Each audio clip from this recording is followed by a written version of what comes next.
key themes for me were the need to experiment and to innovate, and the opportunity actually that digital offers to publishers. So it's quite an upbeat and optimistic panel, everybody accepting the challenges of developing new revenue streams, but I think excited about the possibilities of the future. The UK's got a massive, massive opportunity, and it's something which I talk about a lot. You know, I work for Google, but I'm British. I worked in newspapers and other media previously, and we have a reputation for fantastic quality journalism, fiction, music, movies, you name it in media. We've got a great global reputation. And do you know what the internet is? It's a English-speaking pool of 1.7 billion, which you can distribute that content to free. That's a huge, huge opportunity for British publishers and content producers.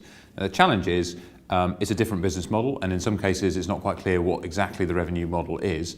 But my kind of rallying charge would be, let's go after that opportunity, let's experiment and see what we can do. And I think a lot of the stuff that Google does with publishers in the print sector is about trying to help by bringing technology and tools that can help people experiment. In terms of how to make money from consumers reading your content online, I think there's obviously a big area of discussion and experimentation right now. I think it's great that people are really focusing on this, because it's by no means the case that advertising revenue is the only revenue model for online. Some of the barriers at the moment are, you've got the iTunes platform where people understand and can easily pay for content. And I think people like Guardian with their app are doing very well on that. But we don't have payment platforms that work consistently across mobile.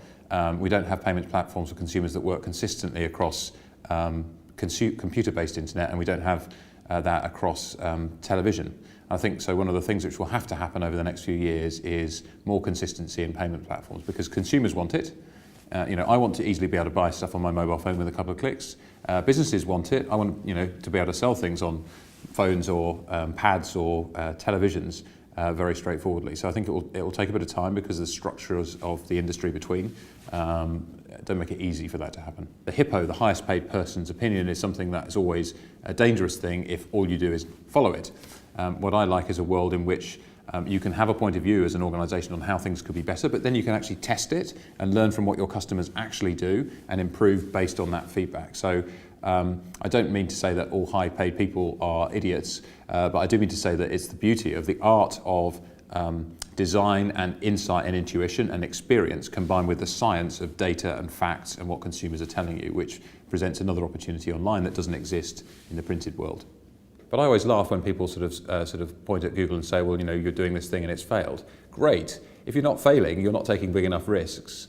Clearly you don't want to bet the farm, but with digital you don't have to bet the farm. You can do lots of small experiments all the time. If you look at Amazon, if you look at Google, if you look at eBay, if you look at the businesses that are only online, they have to do that. And I think a little bit more of that in the publishing sector would be a good thing for readers and for publishers.